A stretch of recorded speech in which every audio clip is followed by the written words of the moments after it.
Enviaram-lhe seus discípulos juntamente com os herodianos, que lhe disseram: Mestre, sabemos que és íntegro e que ensinas o caminho de Deus conforme a verdade. Tu não te deixas influenciar por ninguém, porque não te prendes à aparência dos homens. Dize-nos, pois, qual é a tua opinião? É certo pagar imposto a César ou não? Mas Jesus, percebendo a má intenção deles, perguntou: Hipócritas, por que vocês estão me pondo à prova? Mostrem-me a moeda usada para pagar o imposto. Eles lhes mostraram um denário. E ele lhes perguntou: De quem é esta imagem e esta inscrição? De César, responderam eles. E ele lhes disse: Então, deem a César o que é de César, e a Deus o que é de Deus. Sejam todos bem-vindos ao canal Evangelho Sem Polêmica. Nesse vídeo, vamos esclarecer e falar a respeito de hábitos e costumes desse país maravilhoso e abençoado chamado Brasil. No que diz respeito principalmente a uma palavrinha que pode ser propulsora de muita coisa boa, mas de certa forma também gerar o caos: a miscigenação. Independente de raça e etnia, o Brasil é um país conhecido por acolher todos os povos. E Deus abençoa quem trata bem os estrangeiros. Isso é bíblico. Agora, a questão é quando essa mistura sai desse contexto acolhedor e vai para o lado da bagunça, envolvendo todas as outras áreas de um país e da mentalidade de seu povo, nossa cultura e educação, influenciando outros âmbitos da nossa vida e fazendo o brasileiro perder a noção. Afinal, já que somos essa mistura, para que ter ordem, mesmo sendo um país miscigenado, não é mesmo?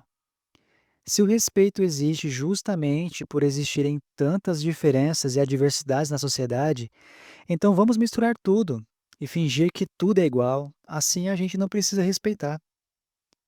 Não tem problema algum misturar minha vida pessoal com a profissional. Não tem problema dar um jeitinho de arrumar uma paquera no ambiente de trabalho.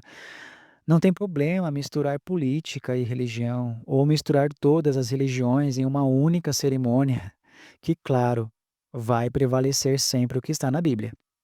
Se o Estado é laico, imponho minha fé sobre os outros como o Império Romano fez no passado, e tudo certo. Vamos ver onde tudo isso vai dar? Daí, depois, quem sabe, tentamos arrumar a casa. Com tudo isso, conseguimos enxergar que a palavra corrupção é algo que vai muito além de roubar dinheiro do povo, porque, na verdade, ela está enraizada na própria cultura do Brasil, onde acolher um estrangeiro não tem nada a ver com o que seria uma desordem e falta de ética. Voltando para o contexto de Mateus 22, versículo 16 ao 21, citado no início do vídeo, quando questionado acerca de algo político, o imposto, Jesus diz: Deem a César o que é de César e a Deus o que é de Deus.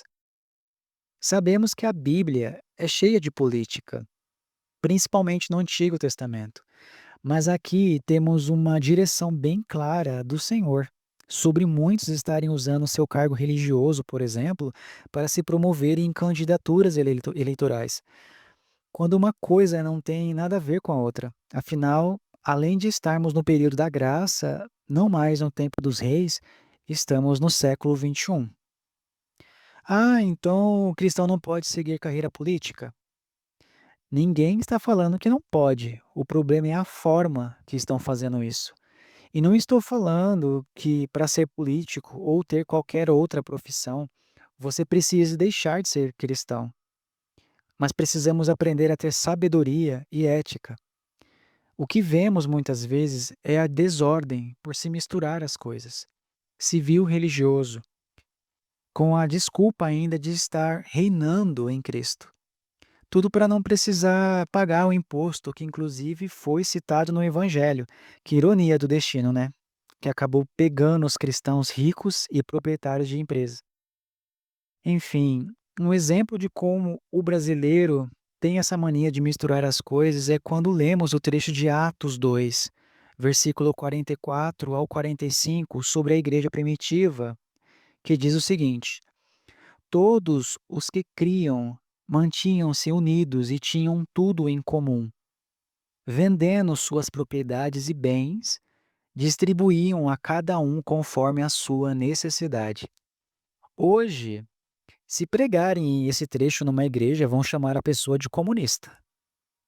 Vão tirar do contexto que se refere à Igreja de Cristo para o contexto social político, onde cada um, inclusive, tem o direito de escolher a sua religião. E por que muitos fazem isso? Por carregarem uma tradição religiosa que, além de relativizar a palavra de Deus, ainda impõem sua fé numa sociedade que é livre. Se Deus não é autoritário assim, por que estamos tentando ser? Por isso que obra de caridade não pode ser confundida com políticas públicas. E o sistema do mundo também não deveria ter entrado na Igreja de Cristo. Porque o papel da igreja não é de ser o salvador da pátria no sentido financeiro. Mesmo que Jesus multiplique os pães, quem é que estava sentado para ouvi-lo? Por isso ele diz: nem só de pão viverá o homem, mas de toda palavra que procede da boca de Deus. Quem tem o poder nas mãos de amenizar a desigualdade social e tirar o povo da miséria são as autoridades governamentais, que inclusive têm respaldo bíblico para a respeitarmos e orarmos por ela. Mesmo que a igreja também seja orientada a ajudar os de fora, ou seja, os incrédulos, a prioridade nesse sentido é para os irmãos em Cristo. E quando digo incrédulo, seria sobre alguém ou qualquer instituição que não crê e nem pega o que a Bíblia diz sobre Jesus ter um poder sobrenatural para nos libertar da destruição do pecado, das enfermidades e todo o restante. Foi para a liberdade que Cristo nos libertou. E sabemos que o ladrão vem para matar, roubar e destruir. Então, se o mundo escolheu a escravidão do pecado com uma vida dissoluta e cheia de vícios e vazios existenciais, e que tudo bem ser assim, Jesus está estendendo a mão para todos, para tirá-los dessa vida, mesmo que seja necessário ajuda de vários lados, dependendo da situação. Daí o cidadão de bem, cristão, entra para a política para defender os valores cristãos na sociedade. E quando ouve falar sobre políticas públicas, considera isso uma ideologia comunista ou da lacração? Aí fica difícil. Até porque ajudar o pobre não tem nada a ver com o sistema, que é diferente. Sistema é sistema, ideologia é ideologia e Bíblia é Bíblia. Dentre os princípios fundamentais da Constituição Federal, no artigo 3º diz muito sobre promover o bem de todos. Vale a pena dar uma conferida depois. Já a Bíblia diz em 2 Coríntios 8, versículo 13 ao 15: nosso desejo não é que outros sejam aliviados enquanto vocês são sobrecarregados, mas que haja igualdade. No presente momento, a fartura de vocês suprirá a necessidade deles, para que, por sua vez, a fartura deles supra a necessidade de vocês. Então haverá igualdade. Como está escrito, quem tinha recolhido muito não teve demais, e não faltou a quem tinha recolhido pouco.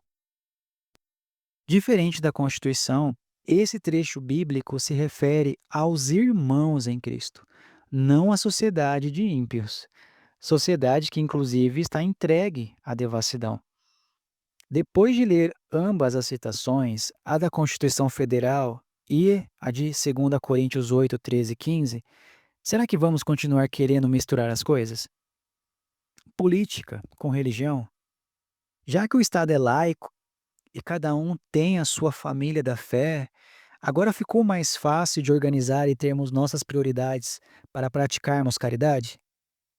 Ou dentro da nossa fé seremos caridosos com os irmãos, mas como um religioso que se tornou também político, vou poder seguir uma visão contrária à Bíblia dentro da política, mesmo eu ainda sendo cristão?